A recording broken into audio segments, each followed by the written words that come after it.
மதிமுகம் நேயர்களுக்கு வணக்கம். நான் இசை. இன்றைய நேர்காணலில் சிறப்பு விருந்தினராக நம்மோட மூத்த பத்திரிகையாளர் கோட்டீஸ்வரன் அவர்கள் இணைந்திருக்கிறார். பேசலாம். விஜய் என்ன போனது எங்களுக்கு பிடிக்கல, வருத்தம், தீய சக்தி கிட்ட நமக்கு என்ன வேலை, பொட்டி வாங்க போயிட்டாரு. ஆமா, பொட்டி வாங்க போயிட்டாரு.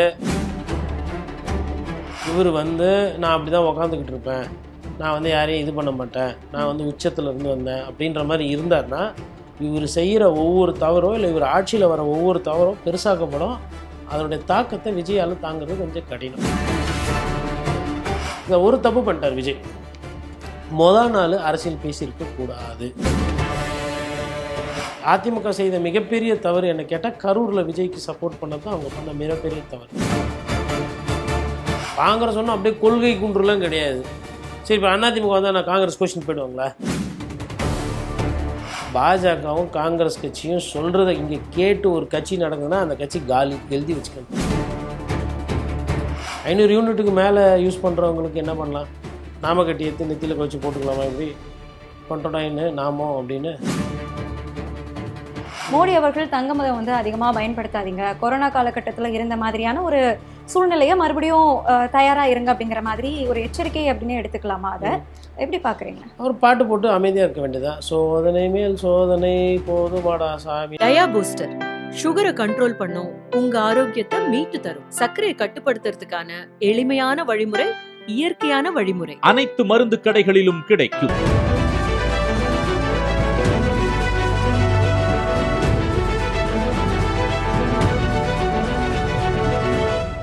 வணக்கம் சார். வணக்கம் நேயர்களுக்கு அன்பு வணக்கம். நேர்முகம் நிகழ்ச்சியில் சந்தித்ததில் ரொம்ப மகிழ்ச்சி சார். தேர்தலுக்கு பிறகு முதன்முறையாக நம்ம விவாதம் இருக்கிறோம். முதல்ல தமிழ்தாய் வாழ்த்துல இருந்து ஆரம்பிக்கலாம் அப்படின்னு நினைக்கிறேன். ஏன்னா தாவேக்கால தான் தொடர்ந்து 2 முறையாக தமிழ்தாய் வாழ்த்துக்கு 3வது இடம் கொடுத்துருக்காங்க. ஃபர்ஸ்ட்டு வந்தே மாதரம், அதுக்கப்புறமா தேசிய கீதம், அதுக்கப்புறமா தான் தமிழ்தாய் வாழ்த்து அப்படிங்கிறதே பாடப்பட்டிருக்கு. அதே மாதிரி விஜய் அவர்கள் முதலமைச்சர் ஆனதே ஒரு ஷாக்கிங்கான ஒரு நியூஸாக தான் இருந்துட்டு இருக்கு. இப்போ அதுக்கு அடுத்தடுத்து ஷாக்கிங் நியூஸாக ஸ்டாலின் அவர்களை சந்திச்சிருக்காங்க, வைகோ அவர்களையுமே போய் சந்திச்சிருக்காங்க. எப்படி பார்க்குறீங்க? இல்லைங்க, அதாவது முதல்ல தமிழ்தாய் வாழ்த்து. தமிழ்தாய் வாழ்த்து அவங்க செய்யாமல் தவறுன்றது அது தெரியாமல் பண்ணியிருக்கிறாங்க. கேட்டதுக்கு என்ன சொல்கிறாங்க, ஆதவர்ஜினா ஒரு தன்னிச்சையாக ஒரு விளக்கம் ஒன்று கொடுத்துருக்குறாரு. அதாவது கவர்னர் கலந்துக்கிற நிகழ்ச்சியில் நாட்டுப்பண் தேசிய கீதம் தான் போடணும், தமிழ்நாட்டு பண் அப்புறமா பாடணுன்ற மாதிரி ஒரு சர்க்கிள் இருக்கிற மாதிரி. அது மத்திய அரசின் கீழ் இல்லை ஒன்றிய அரசோட நிகழ்ச்சிகள், கவர்னர் கலந்துக்கிறாரு இல்லை ஜனாதிபதி அவங்களோட நிகழ்ச்சினா அது ரைட்டு. இது தமிழ்நாடு அரசினுடைய நிகழ்வு. இங்கே ஆளுநர் அவர் வரவேற்கப்படுறார். ஆளுநர் இங்கே விருந்தினர். இது அரசாங்கத்தோட நிகழ்ச்சி. பதவியேற்பு விழாவை செய்து வைப்பதற்கு அவர் சிறப்பு விருந்தினராக அழைக்கப்பட்டு பதவி பிரமாணம் பண்ணி வைக்கிறார். இதுக்காக கூடிய செலவுகள், இதுக்காக இருக்கக்கூடிய அந்த அரேஞ்ச்மெண்ட்ஸு, பணச்செலவு, அதுக்கு உண்டான துறை எல்லாமே பார்த்திங்கன்னா தமிழக அரசு, இடம் தமிழக அரசோடது, எல்லாமே தமிழக அரசோடது.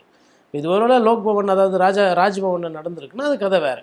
அப்போ அங்கே அவங்க கவர்னரோட ஆஃபீஸோட ப்ரோட்டோக்கால் என்னவோ அதை தான் அவங்க ஃபாலோ பண்ணுவாங்க. இது தமிழ்நாடு முதலமைச்சர்னுடைய ப்ரோட்டோக்கால் தான் இங்கே ஃபாலோ பண்ணோம். சரி, அப்படியே மீறி தமிழ்தாய் வாழ்த்து முதல்ல பாடிட்டா இவங்க என்ன பண்ண போகிறாங்க? மத்திய அரசு இல்லை கவர்னர் என்ன பண்ண முடியும்? எழுந்து போயிடுவார். இல்லை, போட்டோம். தமிழ்தாய் பாட்டு போடும்போது உங்களுக்கு பிடிக்கலன்னா எழுந்து போங்க. யாராக இருந்தால் என்ன, கவர்னராக இருங்க, ஜனாதிபதியாக இருங்க, பிரதமராக இருங்க. தமிழ்நாட்டுக்கு வரும்போது முதல்ல தமிழ்தாய் வாழ்த்து, தமிழ் பண் வாசிக்க பெற்ற பிறகு தான் மற்றது. இதுதான் அறிஞர் அண்ணா நமக்கு சொல்லி கொடுத்தது. தமிழ்நாடு என்றது அப்படி தான் இருக்கும். ஒரு மாநிலம், ஒவ்வொரு மாநிலமும் தன்னுடைய தாய்மொழி எதுவோ அந்த மொழியில் தான் பண்ணும்.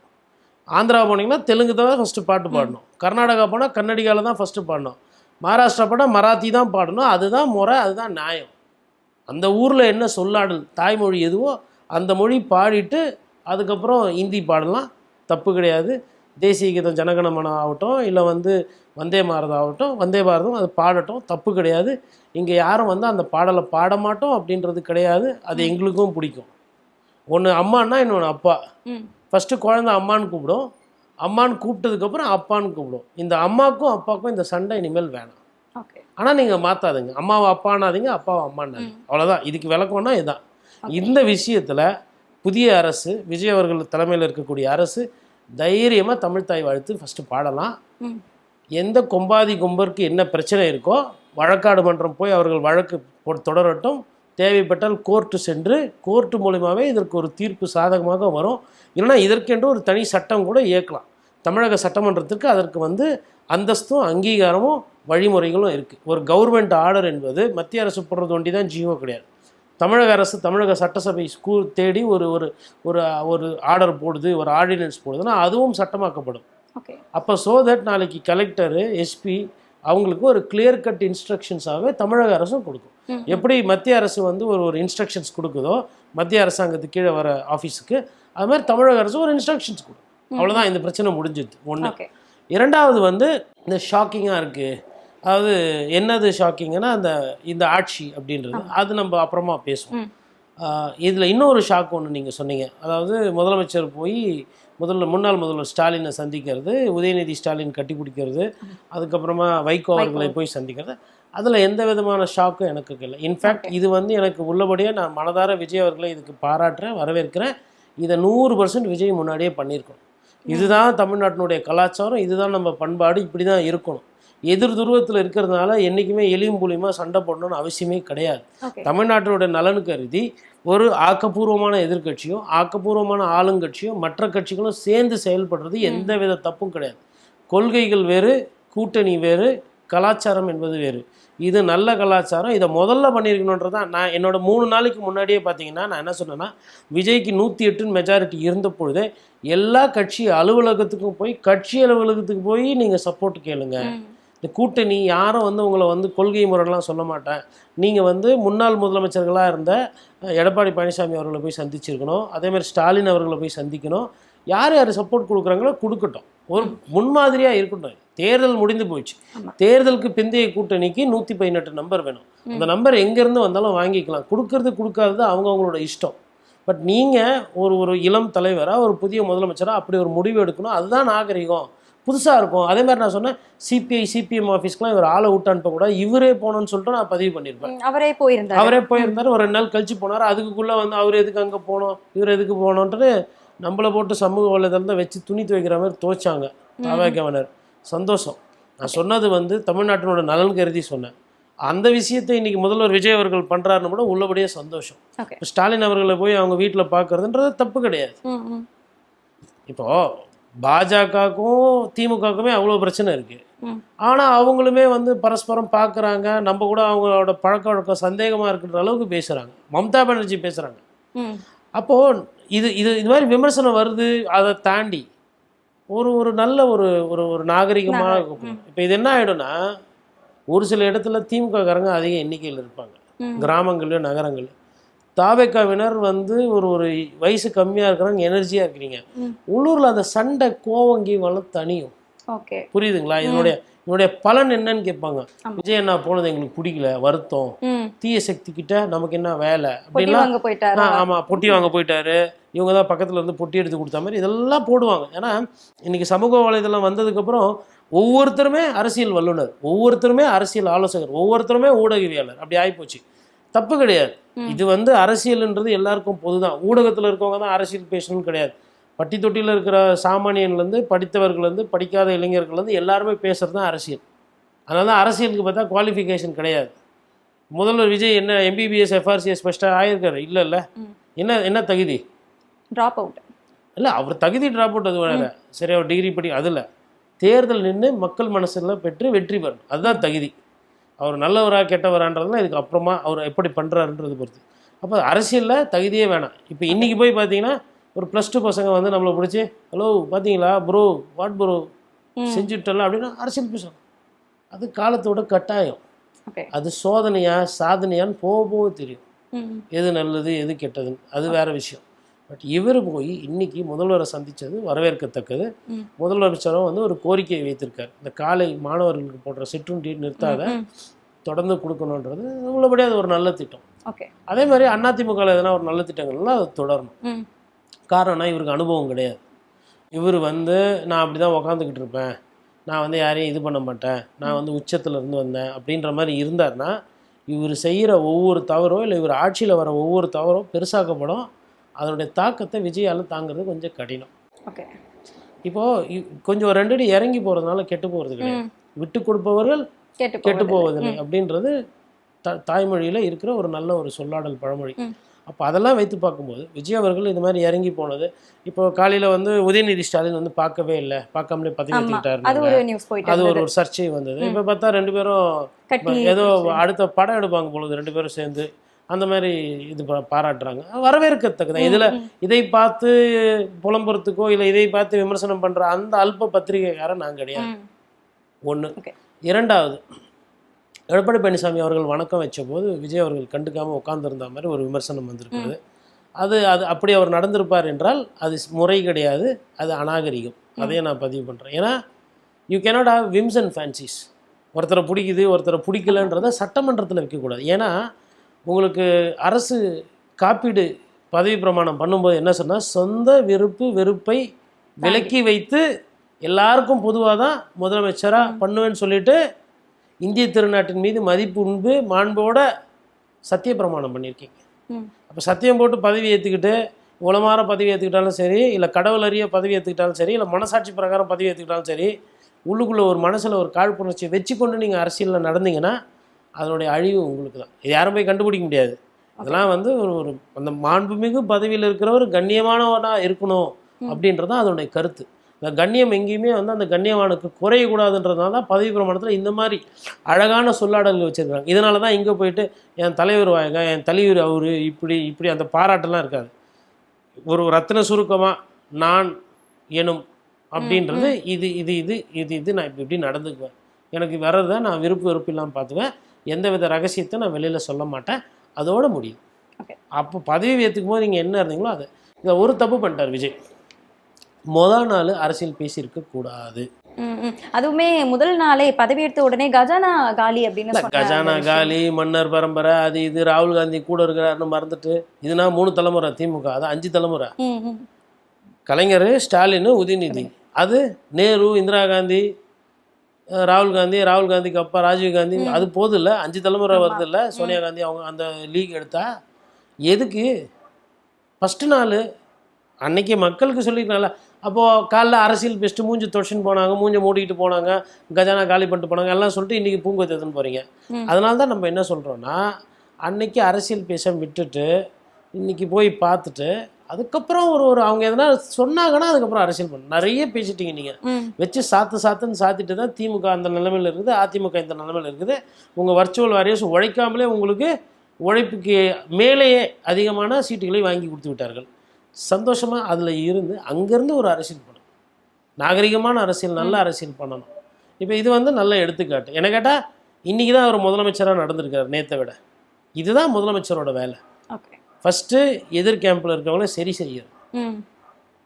சொல்லுங்கள், எதாவது தப்பு இருந்தால் சொல்லுங்கள், சுட்டி காட்டு, கேட்டுக்கிறேன், சரி செய்கிறேன்.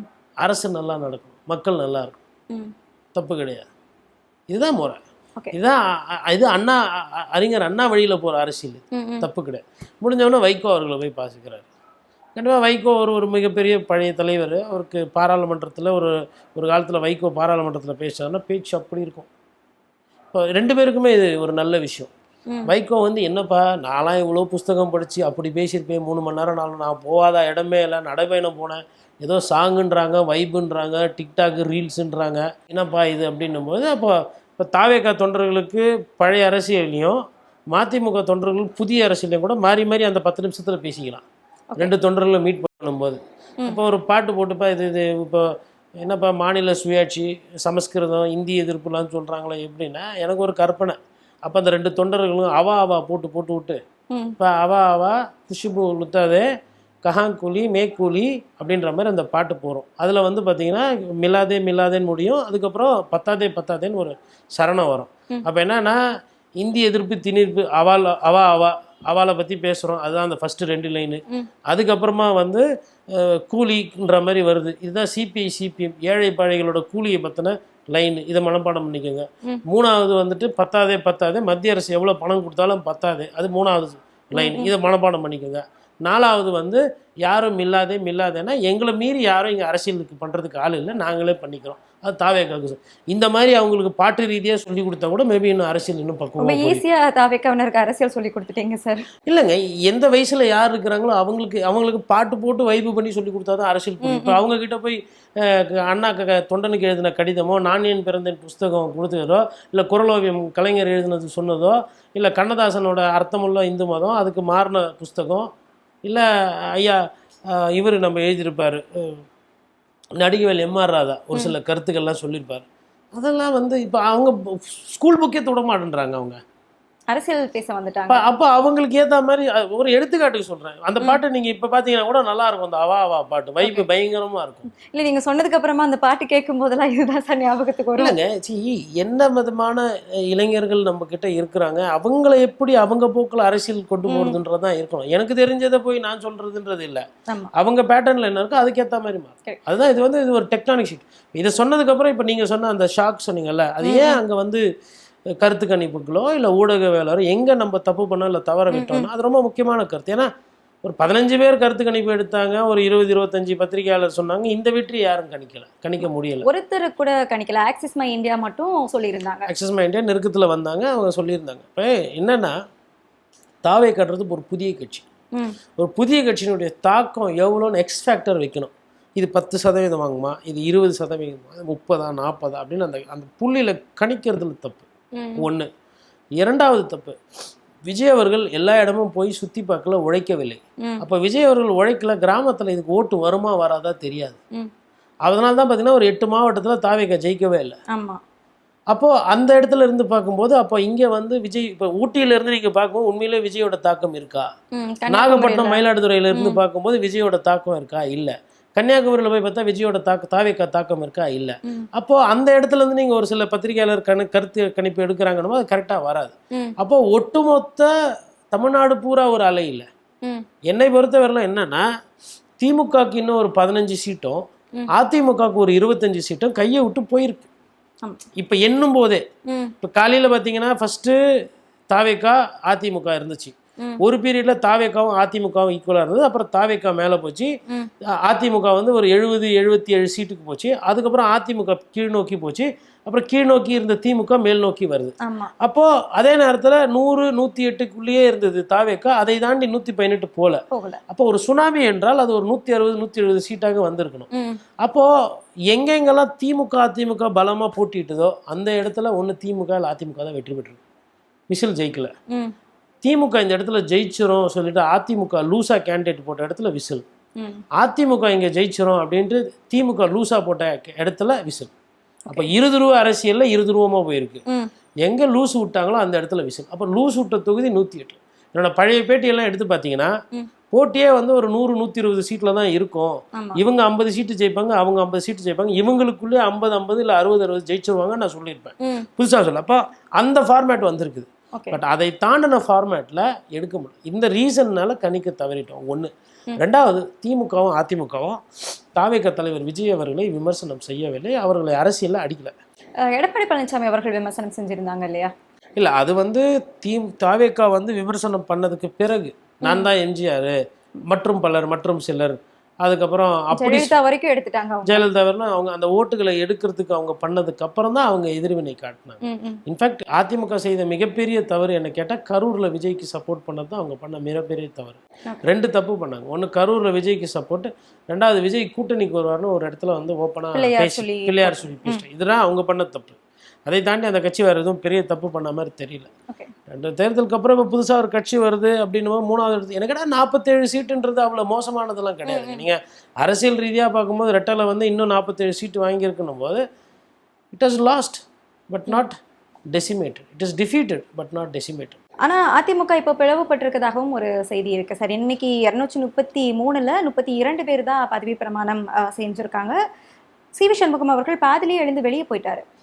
இல்லை, அது அங்கே பிரச்சனை பெருசாக போயிட்டுருக்கு. அது நம்ம பார்க்கணும் எப்படி பிரியுதா, இது செங்குத்தாக பிரிய போதா, இல்லை என்ன பிரச்சனை, இல்லை இதுக்கப்புறம் சின்னம் என்ன பண்ண முடியும். ஆனால் இன்னொரு பிளவியோ இன்னொரு சண்டையோ அதிமுக தாங்காது என்பது என்னோட புரிதல். அது இதுக்கு மேலே அது சண்டைன்னா அது மேயர் ஜெயலலிதா பண்ண ஒரு மிகப்பெரிய தவறு. தனக்கு பின்னாடி யாருன்னு அடையாளம் காட்டாமல் போனது. ஒரு கட்சி வந்து எப்பயுமே அடுத்த தலைமுறையை வந்து அடையாளம் காட்டிடணும். காட்டலைன்னா இந்த மாதிரி சிக்கல். குடும்ப அரசியல் நம்ம திட்டுற நம்மளை விமர்சனம் பண்ணுற நம்மளை ம். 2ஆம் கட்ட தலைவர்கள் யார் அப்படின்னு அடையாளம் காட்டாமல் போனதுனால வந்த பிரச்சனை. அதை மேபி அவங்க பண்ணிட்டு போயிருந்தாங்கன்னா இந்த அளவுக்கு இது சிக்கல் நோக்கி போயிருக்காங்க.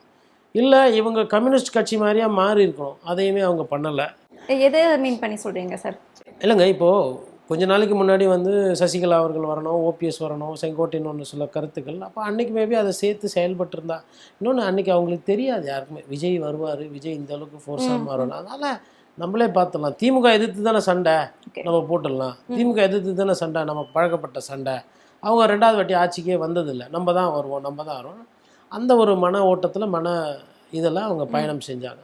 அது அவங்களுக்கு வந்து ஒரு பெரிய இடியாக போச்சு. இன்றைக்கி வந்து எடப்பாடி பழனிசாமியை குறை சொல்கிறதோ இல்லை இன்றைக்கி ஓபிஎஸ் போனது இன்றைக்கி பேசுறது சுலபம். அன்னைக்கு வந்து நீங்களும் தானே எல்லாம் சேர்ந்து இபிஎஸ் கூட போனீங்க. இன்னைக்கு அதே மாதிரி ஒரு ரெசார்ட் அரசியல் இப்போ புதுச்சேரியில் ஒன்று நடந்திருக்கு. இதுக்கு முன்னாடி நம்ம கூவத்தூர்ல ஒரு ரெசார்ட் அரசியல், அதே மாதிரி இப்போ 2வது. ஆமாம், அது அசிங்கம் தான், அவலம் தான். வேறு நடக்கக்கூடாது. ஒரு சட்டமன்ற உறுப்பினர்கள்னா அப்படி ஜாலியாக ஆடு மாடு கோழி சிங்கம் சிறுத்தைலாம் சந்தோஷமாக சுற்றுது. சட்டமன்ற உறுப்பினர்கள் போய் பாதுகாப்பாக வச்சுக்கிறீங்கன்னா அது மோசம் தானே. இன்னும் இது கூட பரவாயில்ல, இன்னும் காங்கிரஸில் இன்னும் வந்தாங்களா இல்லையான்னு தெரில. ஹைதராபாத்லேருந்து அவங்க ஒரு பேரியக்க கட்சி வேறு. ஃபஸ்ட்டு தூக்கின்னு போனது எம்எல்ஏ அவங்க தான். இல்லை இவங்க பாண்டிச்சேரி போனாங்க, அவங்க அந்த சைடு போயிட்டாங்கன்னு நினைக்கிறேன். அது ஒரு சிக்கல் இருக்குது.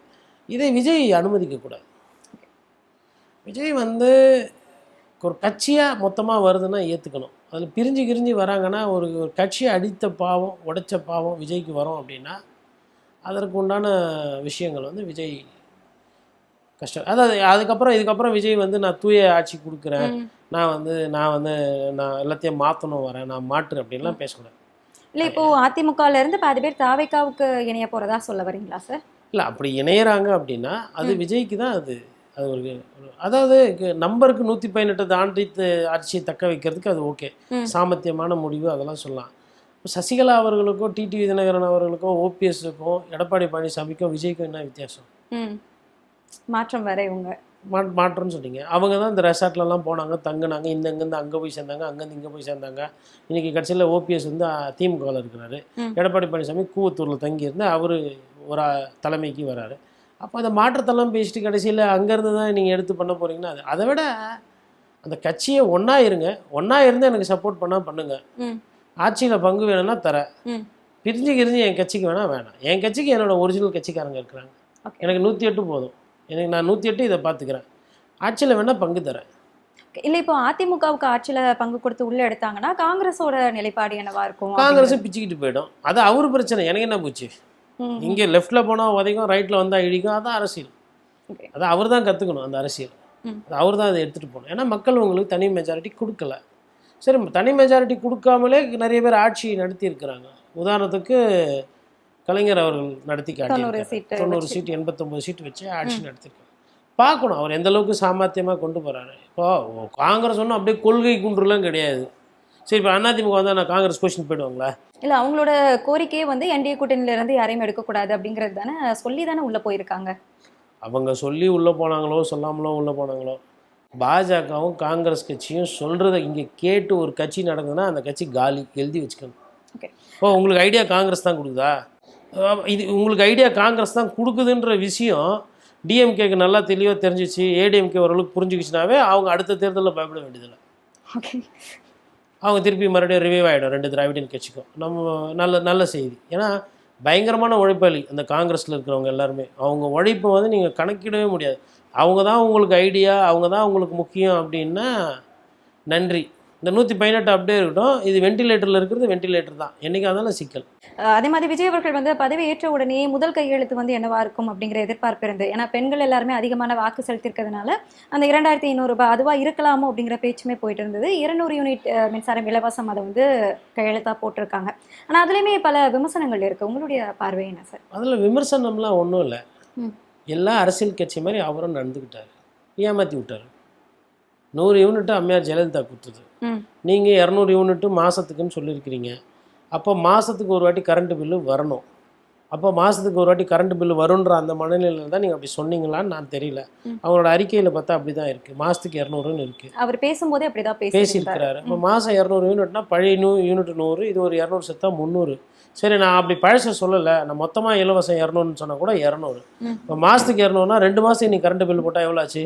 400 யூனிட். 400 யூனிட்னா நிறைய பேருக்கு 500 யூனிட்டுக்கு கரண்ட்டே பில்லே வராது. அதுக்கப்புறம் வந்து 50 ரூபா கட்டினா போதும், இல்லை 80 ரூபா கட்டினா போதும். டெபாசிட் சார்ஜ் ஒன்று வரும், 30 ரூபா ஏதோ ஒன்று. அது மாதிரி போட்டால் எல்லாரும் ஒரு 100 ரூபா 150 ரூபாய்க்கு கரண்ட் பில் கட்டிட்டு போயிடுவாங்க. அப்போது சொன்னது ஒன்று, செய்கிறது வேறையாக இருக்குது. இது ஓகே, 500 யூனிட்டுக்குள்ளே இருக்கிறவங்களுக்கு தான் எல்லாம் செய்கிறீங்க. 500 யூனிட்டுக்கு மேலே யூஸ் பண்ணுறவங்களுக்கு என்ன பண்ணலாம்? நாம கட்டி ஏற்றி நெத்தியில் வச்சு போட்டுக்கலாமா? இப்படி டொண்டொடாயின்னு நாமம் அப்படின்னு, பட்டநாமம் அப்படின்னு. அதனால் அதெல்லாம் வந்து சொல்லியிருக்கிறீங்க நிறைய விஷயம். எது செய்ய முடியும், எவ்வளோ செய்ய முடியும்னு எனக்கு தெரியல. ஆனால் இது மக்கள் விரும்ப மாட்டாங்க. இது விமர்சனம் ஆகிவிட்டது. ஆல்ரெடி அறிவிப்பு வந்து சந்தோஷத்துக்கு பதிலாக விமர்சனம் ஆயிடுச்சு. உண்மை அதுதான்.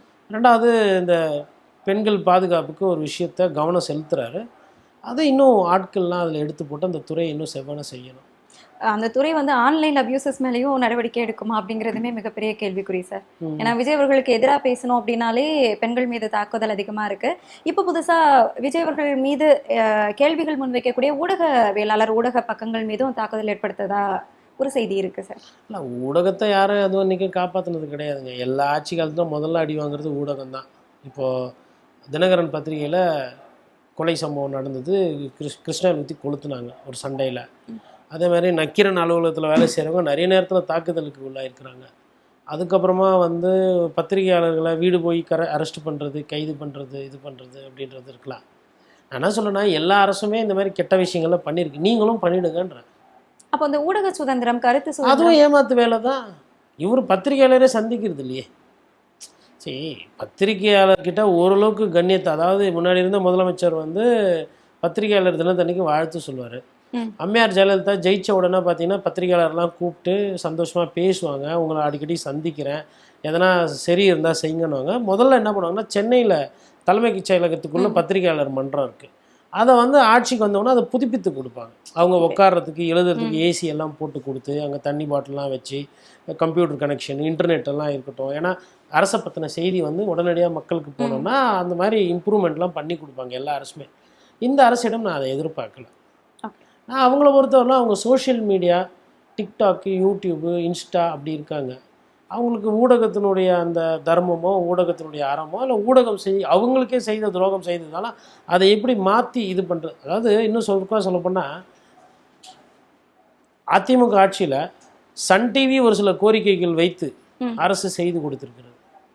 அதே மாதிரி திமுக ஆட்சியில் ஜெயா டிவி ஒரு சில கோரிக்கைகளை கேட்டு அரசு செய்து கொடுத்துருக்கு. அரசுனா டிஐபிஆர் மூலிமா வரும், இன்ஃபர்மேஷன் டைரக்டர் மூலம். இன்ஃபர்மேஷன் டைரக்டர் இருக்கும்போது என்னப்பா இந்த ஃபைலு சார், அப்போசிஷன். பட் ஆனால் வந்து இது வந்து பேசிக்கு, இது வந்து நம்ம இதை பண்ணலைன்னா ஃப்ரீடம் ஆஃப் எக்ஸ்பிரஷன், பத்திரிகை தர்மத்தை வந்து நம்ம மீறின மாதிரி ஆகிடும். இவங்க சன் டிவி, இவங்க ஜெயா டிவின்றதுனால நம்ம செய்யலாம் தப்பாயிடும் அப்படின்லாம் சொல்லி ஒரு சில ஐஏஎஸ் அதிகாரிகள் செஞ்சுருக்கிறாங்க. அது மாதிரி இப்போது நான் வந்து இந்த அரசிடம் அதை எதிர்பார்க்கிறேன். அவங்க போன பீரியட்லேயும் ஒரு சில தப்பு நடந்தது, அது முன் பீரியடில் ஒரு சில பிரச்சனைகள் இருந்தது. நீங்களும் பண்ணுங்கள். நீங்கள் ஒண்டி எதுக்கு பத்திரிகையாளரை மதிக்கணும், ரொம்ப தலையில் தூக்கி வச்சிடணும்? ஆர்எஸ் பாரதி கூட தான் கேவலமாக பேசினார் பத்திரிகையாளர். நீங்களும் திட்டிக்குங்க. யார் பாராட்டியும் யார் சீராட்டியும் பத்திரிகையாளர் பொழப்பு ஓடணும்னு இல்லை. இது ஜோல்னாபாயை மாட்டிக்கிட்டு தெரு தெருவாக சுற்றி நாட்டு மக்களுக்கு 4 விஷயத்த சொல்லிவிட்டு நாசமாக போகிற ஒரு தொழில். இந்த தொழிலுக்கு வந்துட்டோம், நாய் கத்தும், நம்ம வேலையை நம்ம பார்த்துட்டு போவோம், நம்ம கத்திக்கிட்டே இருப்போம். கேட்குறது கேட்காது அவங்க இஷ்டம். அவங்க காது கேட்டால் கேட்க போது, கேட்கலன்னா கேட்கல. ஊடகத்தோட குரல் கேட்டு ஊடக தர்மம் காக்கப்பட்டு ஊடகம் வந்து நல்லா இருந்தால் அது வளர்ந்த நாடாக சர்வதேச அமைப்புகள் சொல்லுது. இப்போ WHO, UNOலையோ நீங்கள் போய் இப்போ பார்த்தீங்கன்னா, இப்போ WHO பொறுத்த வரணும் எல்லா ஹெல்த் ரிலேட்டட் விஷயமே வந்து பத்திரிகையில் பதிவாகணும், பத்திரிகை செய்தியை வெளியிடணும். அப்போ தான் மக்கள் நலன் இருக்குது, அப்போ தான் சுகாதாரத்தை பேணி காக்க முடியுங்கிறது வேர்ல்டு ஹெல்த் ஆர்கனைசேஷனோட ஒரு ஒரு ஒரு கருத்து, முக்கியமான கருத்து. அதேமாதிரி UNO எடுத்திங்கன்னா, யுனைடெட் நேஷன்ஸ் எடுத்திங்கன்னா, எந்த ஊர்லலாம் பத்திரிகையாளர்கள் பாதுகாப்பாக இருக்கிறாங்களோ, எந்த ஊர்லலாம் அரசுக்கு எதிரான குரல் வளம் நல்லா இருக்கோ அதுதான் வளர்ந்த நாடு, அதுதான் வந்து வல்லரசுன்றது உலக யுனைடெட் நேஷன்ஸோட கருத்து. நீங்கள் அந்த மாதிரி சர்வ அளவில் வளர்ந்து போகிறீங்களா, இல்லை சகட்டு மேனிக்கு எப்பயுமே இருக்கிற மாதிரி தமிழ்நாட்டை வச்சுருக்க போகிறீங்களான்றது வேறு. ஆல்ரெடி இந்தியாவிலேயே பார்த்திங்கன்னா வட இந்தியாவில் நிறைய மாநிலத்தில் பாஜக அரசு வந்து ஊடகத்தை வந்து கட்டுப்படுத்தி அதை வந்து கை காலை முறித்து பத்திரிகையாளரை கைது செய்கிறது, மிரட்டுறது, உருட்டுறது, வழக்கு தொடுறது இருக்குது. அதே தான் இவரும் ஃபாலோ எனக்கு என்னமோ அப்படி தான் போகும்னு தோணுது. சரி, நான் வந்து அவர் குறை சொல்லலை. அவருக்கு வந்து இப்போது ஒரு அம்மையார் ஜெயலலிதா வந்து இந்த ஊரக வளர்ச்சியில் வந்து அவங்களுக்கு ஈடுபாடு ஜாஸ்தி. ஓகே, அவங்க வந்து எனக்கு பசி தெரியும், பட்டினி தெரியும்னு என்றைக்கும் சொன்னது கிடையாது. ஆனால் பசிச்சா என்ன பண்ணணும், அவங்களுக்கு என்ன தேவை அப்படின்றதுனால வந்தது தான் ஆடு மாடு கோழி திட்டம். ஒரு ஆடு மாடை கொடுத்துட்டா அங்கே கிராமப்புறத்தில் வந்து அந்த குடும்பம் நல்லா இருக்குன்றது அவங்களுக்கு புரிஞ்சிருக்கு, அவங்களுக்கு அது தெரிஞ்சிருக்கு. ஒரு மாடு எவ்வளோ பால் கறக்கும், ஒரு ஆடு வந்து அவங்க வளர்த்து கொடுத்தாங்கன்னா அது ஏதோ ஒரு காசு வரும், அதை வச்சு அந்த குடும்பம் ஒரு 3 மாதத்துக்கு ஓட்டணும். அது ஒரு திட்டம். அதே மாதிரி தான் வந்து பார்த்திங்கன்னா உங்களுக்கு ஐயா காமராஜர்கள் தான் அந்த உணவு திட்டம், குழந்தைங்களுக்கு சத்துணவு கொடுக்கறது, அது எப்படி கொடுத்தா பசங்க பள்ளிக்கு இதெல்லாம் வந்து ஒரு எண்ணோட்டத்தில் பிறக்கிற ஒரு மிக சிறந்த திட்டங்கள். ஓகே, அப்போ அந்த மாதிரி ஒரு திட்டம் வருது அப்படின்னும் பொழுது அவங்களுக்கு வந்து ஒரு புரிதல் இருக்கும். இப்போ பத்திரிகை வந்து இதெல்லாம் எழுதும், பாராட்டும் அப்படின்றது. அந்த மாதிரி ஒரு புரிதல் வந்து எந்த அளவுக்கு தாவேக்காக்கு இருக்கா இல்லையான்றது தெரியல. ஏன்னா பத்திரிகையாளரை அவங்க சந்திக்கிறதே கிடையாது. அப்போ பத்திரிகையாளர்கள்கிட்ட செய்தி இருக்கும், தரவுகள் இருக்கும், மக்கள் பிரச்சனை இருக்கும், டேட்டா இருக்கும். அது வேணான்னு நினைக்கிறவங்க கிட்ட போய் நம்ம எதுக்கு, நீங்கள் எதுக்கு போய் வேணும்னு பண்ணணும். அதனால் அவங்க வந்து நம்மளை திட்டுவாங்க, அப்படி இருப்பாங்கன்ற அந்த நிலைமையில் நம்ம நினச்சிக்கிட்டது நல்லது. பத்திரிகையாளரோட ஸ்டேட்டஸ் என்ன, அப்போசிஷன், அரசுக்கு எதிரான நிலை, அப்படியே நின்றுன்றது நல்லது. அது அரசு வந்து பத்திரிகையாளர்கிட்ட பேசி அதை சரி செஞ்சுக்கிறதும் சரி செய்யாதும் அவரோட கடமை. அதனால் அந்த இங்கே பிரச்சனையே எதிர்பார்ப்பு தான் பிரச்சனை, ஆசை தான் பிரச்சனை. அதனால் நான் என்ன சொல்கிறேன்னா, பத்திரிகையாளர்கள் வந்து இந்த மாதிரிலாம் பண்ணுறாங்கன்னா அதுக்கு நீங்கள் தயாராகுங்க. கோர்ட்டுக்கு போகணுமா, இல்லை ட்விட்டர் பிளாக் பண்ணுறாங்களா, அவ்வளோதான். ஃபஸ்ட்டு நாளே 30 ட்விட்டர் பிளாக் பண்ணுறாங்க, அவங்க விமர்சனத்தை ஏற்றுக்க தயாராக இல்லை அப்படின்னும் போது அது அவங்களுக்கு தான் கெட்டது. அதனுடைய சீரியஸ்னஸ் அவங்களுக்கு தெரியாது. ஓகே, நம்ம சொல்லி எல்லாம் கேட்டுட்டா எப்படி. எனக்கு ஒரு சின்ன சந்தோஷம், அண்ணா படம் இருக்குது எடுக்கலை, முதல்ல எடுத்தாங்க, அது கஷ்டமாக இருக்குன்ற மாதிரி பதிவு போட்டிருந்தேன். முதலமைச்சர் விஜய் அவர்கள் எல்லா தலைவரையும் போய் வீடு வீடாக போய் பார்க்கணும், சப்போர்ட் கேட்கணும்னு சொன்னேன். அதுவும் நடக்குது, அதை பார்க்கும்போது ஒரு சந்தோஷம். அதுக்கப்புறம் ஒரு சில விஷயங்கள்லாம் நம்ம சொல்லிகிட்டு இருக்கோம் எல்லான்னு. அந்த மாதிரி சரி செய்யும்போது அதை பார்த்தா சந்தோஷப்பட போகிறோம், இல்லை தப்பு பண்ணும்போது அது விமர்சனம் பண்ண போகிறோம், அவ்வளோதான். அதில் தாண்டி ஒன்றும் இல்லை. அதே மாதிரி எந்த குற்றங்கள் யார் செஞ்சாலுமே அவங்கள வந்து பாரபட்சம் பார்க்காம அவங்க மேலே நடவடிக்கை எடுக்கப்படும் அப்படின்னு விஜய் அவர்கள் வந்து சொல்லியிருந்தாங்க. இப்போ எம்எல்ஏக்களோட குற்றப்பின்னணி அப்படிங்கிறது வந்து வெளியாகி இருக்கு. அப்படி பார்த்தோன்னா தாவேக்கால தான் அதிகமான குற்றப்பின்னணி இருக்கக்கூடிய எம்எல்ஏக்கள் இருக்கிறாங்க, கிட்டத்தட்ட 41ன்னு நினைக்கிறேன். ஸோ அந்த அளவு குற்றப்பின்னணி இருக்கு. அப்போ இவங்க மேலெல்லாம் என்ன நடவடிக்கை எடுக்க போறாங்க அப்படிங்கிற ஒரு கேள்வி வருது சார். தவறு செய்து விட்டார், இந்த மாதிரி ஆட்களுக்கு நிறைய பேர் சீட்டு கொடுத்துருக்காரு, அவர் உட்காந்து ஹோம்ஒர்க் பண்ணலை, ப்ரிப்பேர் பண்ணலை அப்படின்னு தெரியுது.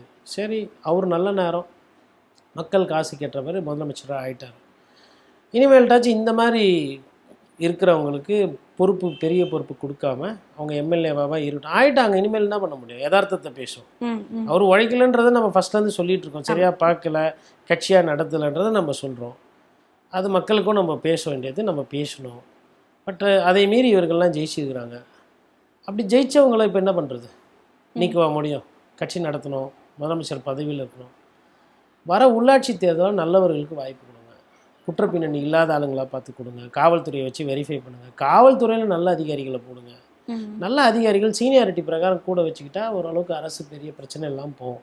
இல்லை லாபி பண்ணுறவங்களெல்லாம் வச்சுக்கிட்டு நீங்கள் பண்ணிட்டு இருந்தீங்கன்னா உங்களுக்கு அது கெட்ட பேர் தான். பார்க்கணும். இப்போது இதாக நடந்து போச்சு, உண்மைதான். எல்லாரும் நினைப்பாங்க தாவேக்கா வந்து என்ன ஆள், என்ன விதமான போட்டுரும், அவ்வளோ பேர், 41 பேர், ஒரு சிலர் அக்யூஸ்டு, வெளியில் வந்தவங்க, கொலை கேஸு பெண்டிங்கு, மட்ட கேஸு, ரவுடிசம், அதுக்கப்புறமா வந்து ஃபோர்ஜரி, சீட்டிங்கு, இதெல்லாம் அந்த வழக்கில் இப்போ அஃபிடாவிட்டில் சொல்லியிருக்கிறாங்களா, அதெல்லாம் டெல்லியிலேருந்து பார்த்து கதறானுங்க. என்ன பாய் இப்படி இருக்குது, புது கட்சி, நீங்கள் வேறு ரேஞ்சில் இருக்குது. அவங்களாம் என்ன நினச்சிக்கிட்டு இருந்தாங்கன்னா, ஆட்டோ ஓட்டுறவர், ஒரு ஸ்கூல் டீச்சரு, அதுக்கப்புறமா வந்து காலேஜ் முடித்த ஒரு லேடி, அதுக்கப்புறமா வந்து ஒரு ரிட்டையர்டு ஹெட் மாஸ்டர், இந்த மாதிரி தேடி மக்கள் நலன் விரும்பினவங்களாம் போட்டு எம்எல்ஏ வாக்கியிருக்காருன்னு அவங்க நினச்சிக்கிட்டு இருந்தாங்க. Affidavit Election Commission of India வெப்சைட்டில் அப்லோட் ஆனவுடனே எல்லாருக்கும் காமன் ஆயிடுச்சு இல்லையா. டவுன்லோட் பண்ணி பார்த்தா கிரிமினல் ரெக்கார்ட்ஸ்னு பார்த்தா பயங்கரமாக இருக்குது. குரோர்பதி யார் பணக்காரங்க லிஸ்ட் அதிகமாக இருக்குன்னு பார்த்தா தாவேக்கால தான் பணக்காரங்க அதிகமாக இருக்கிறாங்க எம்எல்ஏ. அப்போ அதிமுக இருக்க லீமா ரோஸ் அவங்க இல்லையா சார்? அவ்வளோ 1-2 தானே. ஓகே. இப்போ லீமா ரோஸு ஒரு பணக்காரங்க, ஆதவர்ஜனா ஒரு பணக்காரங்க. அந்த மாதிரி பணக்காரங்க லிஸ்ட் எடுக்கும்போது அதிக பணக்காரங்க யார்கிட்ட இருக்கிறாங்கன்னா தாவேக்கால இருக்காங்க. அதிக சொத்து வச்சுருக்கவங்க, குரோர்பதி கோடீஸ்வரர்கள் அதிகமாக இன்றைக்கி தேதியில் தாவேக்கால இருக்காங்க. இது நான் சொல்லலை, அஃபிடவிட். இந்த அஃபிடாவிட்டை அவங்களாம் சப்மிட் பண்ண அஃபிடாவிட்டு சொல்லுங்கள். இந்த ஒரு 2 நாள் தான் ஆகுது. இந்த 2 நாளுக்குள்ள நம்ம வந்து நிறைய விஷயங்களை பார்த்துட்டோம். என்ன ஒரு மாற்றம் பேசினாங்க, ஆனால் அந்த மாதிரி எதுவுமே இல்லையே, வேற விதமா இருக்குதே அப்படின்ட்டு. இனிமே என்னென்ன சிக்கல்கள் வரப்போகுது, எப்படி இவர் எதிர்கொள்ள போறாருன்னு நினைக்கிறீங்க சார்? இல்லை, நான் அதை கொஞ்சம் மாற்றி பாசுக்கிறேன். உழைக்காதவர் ராஜ்பவனுக்கு 4 வாட்டி போயிருக்காரு, அன்னாரி வளையம் வழியாக போகிறாரு வராரு. அதுக்கப்புறமா வந்து முதலமைச்சர் முன்னாள் திமுக தலைவர் போய் வீட்டில் போய் பார்த்துருக்குறாரு, வைகோவை போய் பார்த்துருக்குறாரு. சட்டமன்றத்தில் ஃபுல்லாக காலையில் 2 ஹவர்ஸ்க்கு மேலே உட்காந்துருக்காரு. நேற்று நேரு ஸ்டேடியத்தில் உட்காந்துருந்தார், ஃபைல் போய் பார்த்துருக்காரு. இந்த பதவி அவரை உழைக்க வைக்கிறதில்ல. அதை பார்க்கும்போது எனக்கு சந்தோஷமாக இருக்குது. பரவாயில்ல, என்னோடய முதலமைச்சர் உழைக்கிறார். அப்போ என் முதலமைச்சர் உழைச்சா என்ன ஆகும்? தமிழ்நாடு முன்னேறும். அதை பார்க்கும்போது சந்தோஷம். தப்பு பண்ணாமல் உழைக்கணும், அவ்வளோதான். ஓகே. ஓடவும் முடியாது, ஒளியவும் முடியாது, உழைத்து கொண்டே இருக்கணும். இனிமேல் கடமை, கண்ணியம், கட்டுப்பாடு, உழைப்பு 4. கொஞ்சம் அப்படியே அசதியாக தூங்கினார்னா காதுகிட்ட போய்ட்டு ஐயா கடமை, கண்ணியம், கட்டுப்பாடு, உழைப்பு, அண்ணா படத்தை பின்னாடி வச்சுருக்கீங்க, 118 118 கொஞ்சம் எல்லாரையும் அனுசரிச்சுட்டு போங்க, திட்டங்கள் பண்ணணும், மக்கள் எதிர்பார்ப்பு இருக்குது, தங்கம் கொடுக்கணும், சிலிண்டர் கொடுக்கணும், இதெல்லாம் இருக்குல்ல. ஓகே. இனிமேல் பிரச்சனை வந்து விஜய் வெர்சஸ் விஜய். அந்த 6 மணிக்கு போகிறது அந்த சீன்லாம் இனிமே இருக்காதுன்னு சொல்ல வரீங்க? எங்கேருந்து போகிறது விடமாட்டேன்றாங்க. எனக்கும் ஆசை தான் போகணுன்னு. இன்னொன்று ஒரு செய்தி ஒன்று படித்தேன். எலிபேட் வந்து ஏதோ செக்ரட்டரியேட் முன்னாடி வைக்கிற மாதிரி, அதுக்கு ஏதோ ஆலோசனை எல்லாம் பண்ணுறாங்கன்னு. ஆல்ரெடி நான் இதை பற்றி ஒரு வாட்டி பேசியிருக்கேன். இப்போ திருப்பி மறுபடியும் இன்றைக்கி காலையிலுமே ஒரு அதிகாரி இந்த மாதிரி சொன்னாங்க. அப்படி ஒரு எண்ணம் இருக்குமேனால் விஜய் அவர்களுக்கு அன்பான வேண்டுகோள். நான் சாதாரண ஒரு பத்திரிக்காரன், தயவுசெய்து அந்த ஹெலிகாப்டரில் போகிறதுலாம் வேண்டாம், அதில் சேஃப்டி இல்லை. ஏன்னா ஹெலிகாப்டரில் போய் நிறைய பிரபலங்களுக்கு நிறைய சிக்கலாக இருக்குது. பார்க்குறதுக்கு நல்லாயிருக்கும், கேட்குறதுக்கு நல்லாயிருக்கும். அந்த விபரீத இது வேணாம். Z+ செக்யூரிட்டி கொடுத்துட்டாங்க, ரோட்டில் கிளியர் பண்ணி போயிட்டு வரலாம். எல்லா நாளும் சட்டமன்றம் அது செக்ரட்டரியேட் போகணுன்னு கிடையாது. சொல்லாதீங்க சார் அப்படி. இல்லைங்க, அப்போ அவர் ஹெலிகாப்டரில் வந்து ஏதோ ஒன்று சரி, நம்ம வந்து எல்லார் நலனையும் சேர்த்து பார்க்க வேண்டியதானே இருக்குது பத்திரிக்கையாளரா, புரியுதுங்களா? ஏன்னா அது வந்து அதிகாரிகள் எப்பயுமே வந்து சம்டைம்ஸ் சொல்லுவாங்க. ஆக்சுவலாக நீங்கள் சொன்னது தான் கரெக்ட், நான் அப்படி சொல்லியிருக்கக்கூடாது. சொன்னீங்கன்னா ஓகே, பத்திரிக்கையாளர் வாரத்தில் 3 நாள் வேலை செஞ்சால் போதும் அப்படின்னு 4 நாள் பனையூரில் இருந்துருவாங்க. சொல்லக்கூடாது, மன்னிக்கணும். எல்லா நாளும் உழைக்கணும், அது ஒரு வேலை தானே. இப்போ இந்த வேலையை செய்யறதுக்கு தானே நீங்கள் வந்து மக்கள் சேவை முதலமைச்சர்னா யார்? மக்களுக்கு சேவை செய்வதற்காக நீங்கள் அந்த பதவி வந்து வந்துட்டு, பதவி வரும்போது பணி வரணும்னு எங்கள் ஐயா, நம்ம ஐயா அண்ணா சொல்லுவாங்க. ஆனால் ஒரு பணிவோடு எல்லா நாளும் வேலை பார்க்கணும். ஓய்வுன்றது கொஞ்சம் குறைச்சிக்கிட்டு உழைப்பு என்பதை கூட்ட வேண்டிய பதவி அது. பதவி பாடாய்படுத்தும், அதற்கெல்லாம் அவர் தயாராக இருக்கும். இன்னொரு பக்கத்தில் நீங்கள் சொன்ன மாதிரி இனிமேல் தங்கம், தாய்மாமன் சீரு இதெல்லாம் கொடுக்க வேண்டியிருக்கு.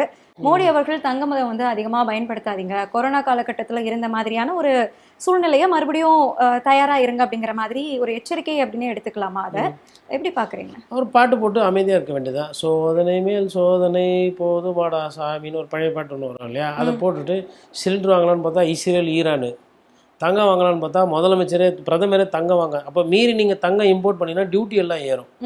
இப்போ சொன்ன பிரதமர் என்ன பண்ணுவார்? கம்னு இருப்பாரா? அக்ஷய திருத்தியா வரட்டும், எல்லாம் தங்கம் நிறைய வாங்கிக்கணும், அப்படி பண்ண மாட்டார். அதுக்கு உண்டான அடுத்த வேலையை பண்ணுவார். அதை ஏன் எதுக்கு பிரதமர் சொல்கிறாருன்னு பார்க்கணும். இப்போ சர்வதேச அளவில் தங்கம் நம்ம இறக்குமதி பண்ணும்போது டாலர் வந்து எகிருது, மேலே போகுது. அப்போ இந்திய ரூபாய் வந்து வலுவிழந்து போகுது. இப்போ வலுவிழந்த இந்திய ரூபாயினால நம்ம வந்து நம்ம மார்க்கெட் வந்து நிறைய பொருளை இறக்குமதி பண்ணுற மார்க்கெட்டை நம்ம வந்து இறக்குமதி பண்ணும்போது நம்மளோட பணம் ரூபாய் விழுந்து இருந்தோம், டாலர் வந்து ஏறிக்கிட்டே இருக்கும்பொழுது அப்போ வந்து அதை ஈடுகட்ட முடியாது. அட்லீஸ்ட் இந்த தங்க மாதிரி விஷயத்த நம்ம வாங்காமல் கொள்ளாமல் பாதுகாக்கும் போது என்னென்னா டாலர் வந்து விலை கம்மியாகும். டாலர் செக்கில் இருக்கும், எண்ணெய் வந்து செக்கில் இருக்கும். அப்போது அதெல்லாம் இருக்கும்போது விலை குறையும். அதேமாதிரி எண்ணெய் வந்து நம்ம நிறைய இறக்குமதி பண்ணுறதுனால நம்ம நிறையா அந்நிய செலவாணி கொடுக்குறோம். பணம் வந்து வெளிநாட்டுக்கு, நம்ம பணம் உள்ளூர் பணம் வெளிநாட்டுக்கு போயிடுது எண்ணெயை வாங்குறதுனால. அப்போ அந்த எண்ணெயை குறைச்சிக்கோங்க. போகிறனால எண்ணெய் விலை அதிகமாக ஏறி போச்சு பீப்பாய்க்கு, அதனால் எண்ணெயை குறைச்சிக்கோங்க. இது பெட்ரோல், டீசல், சமையல் எண்ணெய் இதெல்லாம் கொஞ்சம் குறைக்கும் போது என்ன ஆகிடும்னா இந்திய திருநாட்டின் மீது அந்த அந்த நிதி நெருக்கடி இருக்கு இல்லையா, அது குறையும். அதுக்கு தான் சொல்கிறாங்க. அதுக்கப்புறமா வந்து வெளிநாடு போய் பார்ட்டி பண்ணாதீங்க, டூர் ட்ராவல்னால் உள்ளூர்லேயே குத்தாட்டம் போட்டுக்கோங்க, வெளிநாட்டில் போய் வைப்பு பண்ணாதீங்க. நான் வந்து ஹாங்காங் போகிறேன், ஃபின்லாண்டு போகிறேன், இங்கிலாந்து போகிறேன்னா எல்லாம் ஹிமாலயாஸ் போங்க, டார்ஜிலிங் போங்க, இல்லை கன்னியாகுமரி போங்க, இல்லை கேரளா போங்க அப்படின்றாரு. அது நல்லது தான், சுதேசி பொருள் வாங்குங்க அப்படின்றாரு. சரி, பிரதமர் வந்து எனக்கு தெரிஞ்சு ரொம்ப நாள் கழிச்சு கொஞ்சம் உருப்படியாக ஒரு பெருசாக ஒரு அறிக்கை கொடுத்துருக்காருன்னா அது இதுவாக தான் நான் பார்க்குறேன். ஓகே. ஏன் அப்படின்னா இந்திய திருநாடு நம்பர் 1 பொசிஷனில் போனோன்னா, இப்போ ஜெர்மனியில், யூரோப்பில் நிறைய இடத்துல, இல்லை யூஎஸ்லலாம் வந்து இந்த மாதிரி விஷயத்தில் ரொம்ப தெளிவாக இருப்பாங்க. அவங்க வந்து உள்ளூர் பொருள் எது, வெளியூர் பொருள். இப்போ நமக்கு இன்னொரு பெரிய சிக்கல் எப்படின்னா இந்த சைனானால இருக்குது. எல்லா பொருளையும் எடுத்துகிட்டு வந்து இங்கே நம்ம வந்து கொட்டிட்டு குப்பையில் கொட்டுற மாதிரி கொட்டிட்டு போயிடுறது. எல்லாம் பாதி பொருள் மலிவாக இருக்கும், நல்லா இருக்காது. ஒரு screw driver made in China போட்டு திருப்பினீங்கன்னா ஸ்க்ரூ அப்படியே இருக்கும், ஸ்க்ரூ டிரைவர் உழைச்சிக்கும், ஆணி உள்ளே இருக்கும், இது உடஞ்சிரும். இந்த மாதிரி பொருள்லாம் கொடுக்கறது, பிளாஸ்டிக் கண்டமேனி 30 ரூபாய்க்கு 5 ரூபாய்க்கு, அது தரம் இல்லாதது ஒரு தன்மை. அதனால் அது வந்து மக்கள் வந்து இந்த ஒரு பொருள் விலை கம்மியாக இருக்குன்னு போய் வாங்குறத விட தரமான பொருள் ஒரு நீடிச்சு நிலைக்குதுன்னும் போது அதுக்கு மாறணும். அப்போ இந்த சுற்றுச்சூழலுக்கு நல்லது செய்கிறோம், பிளாஸ்டிக்கு எதிர்த்து நல்லது செய்கிறோம். சைனா போன்ற நாடுகள் பொருள் சரியில்லைனாலும் பரவாயில்ல டம்ப் பண்ணுறன்றதை குறைக்கிறோம். அதனால் ஒரு ரூபா 2 ரூபா கூட இருக்குனாலும் இந்திய பொருளுக்கு முக்கியத்துவம் கொடுக்கணுன்றது ஏதோ இது பிரதமர் மோடி சொல்ல, காந்தி சொன்னது. ஓகே. சுதேசி பொருள்களுக்கு முக்கியத்துவம் கொடுக்கணும் நம்ம தேச தந்தை சொன்னது. அப்போ அந்த கொள்கையை வந்து திருப்பி இன்னைக்கு பிரதமர் அதை திருப்பி ஞாபகப்படுத்துறாருன்னும் போது அது காந்தியவாதி கொள்கை. அதை நம்ம ஏற்றுக்கணும். எல்லாத்துலேயும் எனக்கு என்னன்னா, இவ்வளோலாம் எங்களுக்கு சொன்னீங்க, கொஞ்சம் வரியை கொஞ்சம் கம்மி பண்ணி விடுங்களேன். அந்த பூங்காட்டை ஒண்டி ஆடுறீங்க, வரி தீவிரவாதமாக நீங்கள் பண்ணுறீங்க. வெளிநாட்டுக்காரங்கிட்ட இப்போ உங்களுக்கு வலிக்குது, ஏன்னா உங்களோட கஜானா காலி ஆகுது. அதனால் உங்களுக்கு அதனோட சீரியஸ். எங்கள் பாக்கெட்லேருந்து ரொம்ப பணம் ரொம்ப வருஷமாக போயினே இருக்குது, அந்த கோபம் இருக்குல்ல, அந்த வருத்தம் இருக்குல்ல, அதையும் சரி செய்யும். ஓகே சார், கடைசியாக திரும்ப அவர்களுடைய அந்த ஸ்டாண்டு, இப்போ இடதுசாரிகள் என்ன முடிவு எடுக்கிறாங்களோ அதுதான் எடுப்பேன் அப்படின்னு சொல்லிட்டு ஒரு 2 நாள் காலம் எடுத்து தான் அவங்க வந்து குறிப்பிட்டிருந்தாங்க. அப்போவுமே வந்து எனக்கு அதிகாரத்தில் பங்கு வேணாம், வெளியே இருந்த ஆதரவுன்றாங்க. இன்னைக்கு வந்துட்டு அதிகாரத்தில் பங்கு அப்படிங்கிறத நாங்கள் வந்து இனிமே ஆலோசனை செய்வோம், கூட்டணிக்கு போகிறோமா இல்லையா அப்படிங்கிறாங்க. இந்த நிலைப்பாட்டை எப்படி பார்க்குறீங்க சார்? அது ஐயா திருமாவளவன் வந்து சின்ன வயசில் ரொம்ப விளையாடாதவர், படிப்பு ஜாஸ்தி. எனக்கு அவரோட ஆரம்ப கட்டத்தை பற்றி என்னோடய சித்தப்பா வந்து எனக்கு சொல்லி கொடுத்துருக்காரு. எங்கள் சித்தப்பா வந்து எல்லா கட்சியிலையும் இருந்து எங்கள் குடும்பத்தில் வீணாக போயிருக்காங்க வச்சுக்கோங்களேன். அப்போ திமுக மாணவர் அணி தான் அவருக்கும் பேசு திருமாக்கும். அப்போவே வந்து அவர் அதை படிக்கிறது, அந்த மாணவ பருவத்திலேயே வந்து இந்த போராட்டம், அந்த இலக்கியம் எழுதுறது, பேச்சு ஆற்றல் அதெல்லாம் அதிகம். இதில் என்ன ஆயிடுச்சுன்னா அவர் விளையாடாமல் விட்டுட்டார். இப்போ என்ன பண்ணுறோன்னா விளையாடிக்கிறார் ஜாலியாக. இங்கே கொஞ்சம் நாள், அங்கே கொஞ்சம் நாள், கல்லாமண்ணா அந்த சின்ன பசங்க விளையாடுவாங்க, இங்கே கொஞ்சம் அங்கே கொஞ்சம், அந்த மாதிரி ஒரு 4-5 டேஸாக விளையாடிக்கிட்டு இருக்கிறார். இந்த விளையாட்டு பருவம் சின்ன வயசில் விட்டது இப்போ வந்துருச்சு. அதனால் நிலைப்பாடு சரியாக எடுக்க முடியல. அதற்கு பின்னாடி நிறைய அரசியல் இருக்குது. அது இப்போ பேசுகிறத விட அது வெளியில் வரட்டும், நடந்ததுக்கப்புறம் நம்ம அதை பேசலாம். விஜய் அவர்கள் வந்து ஒரு கோரிக்கை, ஒருவேளை திரும்ப வந்து எனக்கு இந்த பதவி வேணும்னு கேட்டால் தயவு செய்து கொடுத்துருங்க. அவர் உள்ளே வந்தால் உங்களுக்கு நல்லது. உள்ளே வரல அப்படின்னா அந்த நான் திருப்பி சொன்ன மாதிரி ஆல்ரெடி 108 ஆம்புலன்ஸ் நம்பர், அது 108 ஆம்புலன்ஸ் வண்டி இருக்கு இல்லையா, அவசர திக்குன்னு இருக்கும், பக்குன்னு. அதனால் திரும்ப வந்தால் ஆம்புலன்ஸ் தூக்கி உட்கார வச்சுக்கோங்க. ஆனால் 2 சீட்டுகள் தானே ஜெயிச்சிருக்காங்க, அவங்க கேட்கக்கூடிய அந்த பதவி எண்ணிக்கை முக்கியம் இல்லை, பஞ்சாயத்து எதுனா அவர் போய் நல்லா பஞ்சாயத்து பண்ணி கொடுப்பார். புரியுதுங்களா? எண்ணிக்கை 1, 2, 3ன்றது முக்கியம் இல்லை. இப்போது அதிமுகவில் இவ்வளோ பிரச்சனை ஓடுது, எண்ணிக்கையில் பார்த்தா யார் எத்தனை பேர் அந்த பிரச்சனையை பெருசு பண்ணி விடுவாங்க? CV Shanmugam, SP Velmani, maybe sometimes Vijayabaskar, விராலிமலையில், 3 பேர் தான். ஆர்பி உதயகுமாரில் கூட அப்புறம் ஜெயிச்சவங்கன்னா இந்த 3 பேர் தான். இப்போ எண்ணிக்கை இது கம்மி தானே. அப்படி இங்கே எண்ணிக்கையில் இருக்கிறவங்கள கூப்பிட்டு பேசி அதை சரி செய்துட்டிங்கன்னா பஞ்சாயத்து முடியுது. எண்ணிக்கை கம்மின்றதுனால ஒரு கட்சிக்கு பிரச்சனை இல்லை ஒரு ஆட்சிக்கு பிரச்சனை விடலாமா? ஆனால் அவங்க பின்னாடி இருக்க, நீங்கள் சொன்ன ஆட்கள் சொல்கிறேன் சார், அவங்க பின்னாடி இருக்கக்கூடிய எண்ணிக்கை அதிகமாக இருக்கு இல்லையா? இல்லை, எண்ணிக்கை கூட இருக்கலாம், குறைச்சிருக்கலாங்க. ஒற்றுமை என்பது தானே ஒரு சிறந்த ஒரு கொள்கையாக தத்துவமாக இருக்க முடியும். ஒன்றுபட்டால் உண்டு வாழ்வு, ஒன்றே குலம் ஒருவனே தேவன், எதுக்கு இதெல்லாம் சொன்னாங்க? ஓகே, சின்ன வயசில் இந்த மாடு கதை சொல்லி கொடுப்பாங்க. காட்டில் ஒரு சிங்கம் இருக்கும், 4 மாடு ஒன்றா இருக்கும்போது ஒன்றும் வேலை ஆகாது, 4 மாடும் பிரிஞ்சு மேயும் போது சிங்கம் வந்து ஒரு மாடாக அடிச்சு சாப்பிட்ரும். இதுதானே தத்துவம். இதை விட வேறு என்ன தத்துவம் பெருசாக வேணும்? அதாவது இன்றைக்கி என்ன ஆகி போச்சுன்னா, அரசியலை வந்து இந்த எல்கேஜி யூகேஜியில் சொல்லி கொடுத்த நீதி கதைகளை மறந்துட்டு, கால் மார்க்ஸ் என்ன சொன்னார் தெரியுமா, கூட்டு தத்துவம் என்ன தெரியுமா, சனாதன சக்திகளை நாங்கள் வேறு உரமாட்டோம், மதச்சார்பின்மை, சமூக நீதி, அது இதுன்னு சொல்லிட்டு பெருசாக கஷ்டமான வார்த்தை. பாசிச பாஜக, கெட்ட பிஜேபின்னு சொல்லிட்டு போயிடுங்க, இல்லை மக்களுக்கு எதிராக இருக்குது பிஜேபி சொல்லிட்டு போயிடுங்களா, பாசிச பாஜகவை நாங்கள் விட மாட்டோம் அப்படின்னு பாசிசன்னு பேசிட்டா, ஐயோ பயங்கரமாக கலாச்சிட்டாரு பிஜேபியை, பாசிச பாஜகன்னு. அவங்க என்னது பாசிச பிஜேபியா சொல்லின்னு எனக்கு என்ன அப்படின்ற ரேஞ்சில் பிஜேபி இருக்கிறாங்க, கண்டுக்கிறதே கிடையாது அதை பற்றி. அப்போது இந்த மாதிரி இந்த சொல்லாடல் அதிகமாக பேசிட்டதுனால அது ஒரு பெரிய கொள்கை, அதை அப்படியே ஃபாலோ பண்ணுற மாதிரி. நீங்கள் சொல்லுங்கள், இன்றைக்கி நடக்கிறது யதார்த்தமான அரசியலாம் இல்லையா? இன்றைக்கி விஜய் போய் முன்னாள் முதலமைச்சர் ஸ்டாலினை பார்க்குறாரு, இன்றைய முதல்வர் பழைய முதல்வரை பார்க்குறாரு, கொள்கை ரீதியாக ஒத்துக்கலை. எப்போ தோக்கடிச்சதே இவர் தான், தோக்கடிச்சவர் போய் தோத்தவரை போயிட்டு பார்க்குறாரு, அவங்கள விமர்சனம் பண்ணி தான் இவர் ஜெயிச்சாரு போய் பார்க்குறாரு. இப்போ இதை வந்து நான் வந்து கொள்கை ரீதியாக இதை அணுகிட்டா இல்லை கலாச்சார ரீதியாக இதை அணுகிட்டா முடியாது. நான் கலாச்சார ரீதியாக தான் இதை பார்ப்பேன். தமிழ்நாட்டில் எதிர்கட்சி தலைமையும் ஆளுகின்ற கட்சியும் ஒன்றா இருக்குன்னா நல்லது தான். ஏன் சண்டை போட்டுக்கிட்டே இருக்கணுமா 325 நாளும்? ஏன் கொஞ்ச நாள் நல்லா இருங்க. இப்போ ஒரு கோரிக்கையை வச்சிருக்கிறார்ல, இப்போ முதல்ல ஒரு செக் வைக்கிறார். என்ன செக் வைக்கிறாரு? அவங்கள போய் பார்த்து விஜய் அவர்கள், நான் பாருங்கள் நான் எல்லாருக்கிட்டையும் கண்ணியமாக பழகிறேன், ஐயா காகித மில்லத்து கண்ணியத்தை பற்றி நமக்கு சொல்லி கொடுத்துருக்கிறாரு, நான் வந்து ஒரு கண்ணியமா அப்படின்ற மாதிரி இவர் ஒரு அரசியல் பண்ணுறாரு, இல்லை தன்னை காட்டிக்கொள்கிறார். அவர் என்ன பண்ணுறாரு? முதல்வர் வந்தீங்க, அவர் ஒரு அரசியல் பண்ண என்ன பண்ணுறாரு? இந்த குழந்தைங்களுக்கு நான் சாப்பாடு போட்டு கொடுத்தேன், நான் அப்பான்னு எல்லாம் நான் இது பண்ணியிருக்கிறேன், அந்த குழந்தைங்களுக்கு காலில் போட்ட சாப்பாடை தயவுசெய்து நிப்பாட்டாத ப்ளீஸ். இப்போது அந்த திட்டத்தை கரெக்டாக செயல்படணும். அது படலைன்னா டிஎம்கேக்காரங்க என்ன பண்ணுவாங்க? விஜயா அப்பா ஒரு கோரிக்கை வச்சார், ஒரு பெரிய மனுஷன், அது கூட பண்ணி கொடுக்கலப்பா, குழந்தைங்க சாப்பிட்றதும் என்னப்பா இந்த விஜய் பொறுப்பு இல்லாமல் இருக்கிறார், வருமா? இதுதான் நல்ல அரசியல். ஒருவேளை பண்ணிட்டாரு அப்படின்னா, ஸ்டாலின் அவர்கள் ஏற்கனவே சொல்லியிருக்காரு, என்னோட திட்டங்கள் இருக்கிற வரைக்கும் ஸ்டாலின் தான் ஆள்கிறேன்னு சொல்லிட்டு அண்ணா சொல்லி கொடுத்தது. தமிழ்நாடுன்ற பேர் இருக்கிறவரெல்லாம் அண்ணா தான் ஆள்றவர், கரெக்டு தானே? ஏங்க எல்லா ஒரு தேர்தலில் ஜெயிச்சதுனால மொத்தமாக தூக்கிய கொடுத்துட முடியும்? அந்தந்த தேர்தல் அந்தந்த பீரியடில் வரும். இது பயிற்சி தானே. இப்போ முதலமைச்சராக ஆயிட்டாரு, அவருக்குன்னு ஒரு சில திட்டங்களை அவர் உருவாக்கிக்கணும், அப்போ அவருக்கு அந்த பேர் வரும். என்னதான் யார் ஆடு மாடு குத்தாலும் ஃபர்ஸ்ட் குத்தது யாரு? ஜெயலலிதா. ஒரு பெண்ணில் கிராமத்தில் பார்க்குறாங்க, இன்னைக்கு விஜய் அண்ணா அழகாக இருக்காரு, தாவேக்கா பிடிக்குது, வைப்பு பண்ணி ஓட்டு போட்டிங்க. அன்னைக்கு அதுக்கு முன்னாடி இருந்தவங்க கிராமத்தில் அந்த மஞ்சள் கயிறில் மஞ்சா இருக்குது, ஒரு தாலி கூட போட முடியலன்னு சொல்லிட்டு ஒரு அம்மா எப்படி நினைப்பாங்களோ ஒரு பெண் குழந்தைக்கு, அப்படி போட்டு தங்கம் கொடுத்தது யார்? தாலிக்கு தங்கம். அப்போ அந்த அந்த அந்த திட்டம் அப்படின்னும் போது அவங்க லேப்டாப்பு, அதே மாதிரி சாப்பாட்டில் குழந்தைக்கு முட்டை போட்டுட்டு, கலைஞர் வந்து பார்த்திங்கன்னா நல்லா ஞாபகம் இருக்குது, இந்த கரண்டியில் எடுத்து அந்த முட்டையை வைப்பார். கரண்டியில் முட்டையை எடுத்தா எப்படியா உருண்டு ஓடி போயிடும். பக்கத்தில் இருக்க அதிகாரிலாம் பதட்டத்துலேயே நின்று பார்த்துக்கிட்டு இருப்பாங்க, எங்கள் முட்டை உருண்டு ஓடிச்சுன்னா. ஏன்னா ஃபோட்டோ லைவு. ஆனால் பொறுமையாக அந்த வயசுலேயும் அந்த கரண்டியை கரெக்டாக பிடிச்சி அப்படி எடுத்து வைக்கிற மாதிரி இருக்கும். அப்போ இதெல்லாம் வந்து பார்த்து அந்த தலைமைச் செயலகத்தில் என்னென்னமோ ப்ரெஷர் இருக்கும்.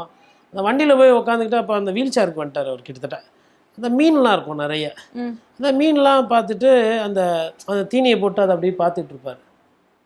ஆட்சி மாறினவொன்னே அந்த மீனெல்லாம் எங்கே போச்சு என்னன்னே தெரில, எல்லாத்தையும் தூக்கிட்டாங்க. அப்போது ஒரு சின்ன விஷயமும் இருக்குது, பெரிய விஷயமும் இருக்குது. ஒவ்வொரு அரசியல்வாதியோட நுகர்வுலேயும் ஒரு மக்களோட வாழ்க்கை மேம்படும், மக்களோட வாழ்வாதாரம் ஒரு அரசியல்வாதியால் மேலே போகணும். அது இந்த கஞ்சா போதை, இந்த சாராய போதைனால மொத்தமாக நாசமாக போனதுனால தான் இவ்வளோ கோவம் திமுக மீது. இப்போ அதுதான் இன்றைக்கி எனக்கு கேட்டால் திமுக தாவேக்காவுக்கு ஒரு பெரிய பிரச்சனை, எப்படி போகுது. ஆனால் அதை செய்கிறது எல்லாமே இளைஞர்கள், இவருக்கு இருக்க தொண்டர்களும் இளைஞர்களாக தான் இருக்கிறாங்க. அது எப்படி சரி செய்ய போகிறாங்க அப்படிங்கிறது இருக்கு இல்லையா? அதுதான் சிக்கல். சுலபமாக ஜெயிச்சிட்டிங்க, வந்துட்டீங்க, இனிமேல்ட்டு அதெல்லாம் சரி செய்யணும். இளைஞர்களை அரசியல் படுத்தணும். இது எப்படி எனக்கு வந்து இது வந்து நான் இதை பற்றி நான் ரொம்ப பேசுகிறத விட, ஏன்னா இப்போ தான் வந்திருக்காங்க, 2 நாள் தான் ஆயிருக்கு, பார்ப்போம் எப்படி போகிறாங்க என்ன பண்ணுறாங்கன்னு பார்ப்போம், அப்புறமா நம்ம விமர்சனத்தை வைப்போம். கண்டிப்பாக சார், நிறைய தகவல்களை போயிருந்தீங்க, ரொம்ப நன்றி. நன்றி.